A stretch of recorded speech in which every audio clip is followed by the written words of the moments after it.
नमस्कार, Avon news TV में आपका बहुत स्वागत है। मैं हूं आपके साथ मेघा। देखते हैं स्पेशल स्टोरी में क्या है आपके लिए खास।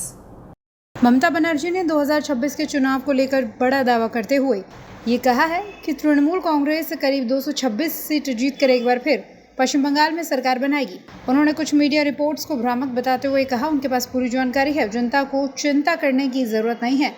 साथ ही उन्होंने शेयर मार्केट की स्थिति पर भी सवाल उठाए और कहा इसकी वजहों पर भी चर्चा होनी चाहिए।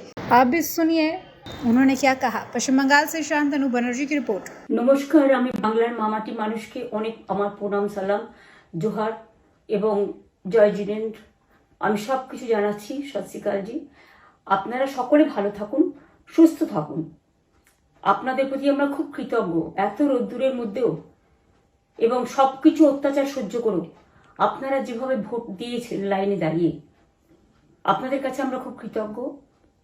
আমি আমার কর্মীদের কাছেও খুব কৃতজ্ঞ, যারা জীবনপণ লড়াই করে অনেক অত্যাচার সহ্য করে সেন্ট্রাল ফোর্স এবং এখানকার ফোর্স সবার যৌথ অত্যাচার সহ্য করেও টোটাল সমস্ত machinery government of India, prime minister, home minister থেকে শুরু করে পুরো গভর্নমেন্ট অফ ইন্ডিয়া এবং 19টা রাজ্যের বিজেপি নেতাদের এবং অর্থ ভাণ্ডার, শক্তির ভাণ্ডার, বন্দুকের ভাণ্ডার নিয়ে যারা বাংলার মানুষকে জব্দ করতে চেয়েছিলেন, জব্দ তারা কিন্তু ভোট বাক্সে হয়ে গেছে।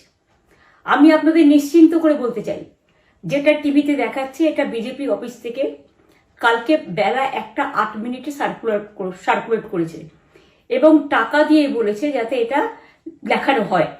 তার কারণ হচ্ছে আমার কাছে স্পেসিফিক ইনফরমেশন এসছে 1:08 আমি কোনো একটা প্রেস মিডিয়ার থ্রুতে পেয়েছি এবং সেই ইনফরমেশনে দেখা যাচ্ছে তারা পরিষ্কার বলছে ফোর্সফুলি তোমায় করতে হবে, এটা তোমাকে এর মধ্যে যাওয়া যাবে না। কারণটা আসলে জানেন আপনারা, আমরা 230ও পেয়ে যেতে পারি, 226 ক্রস করবো 2026-এ।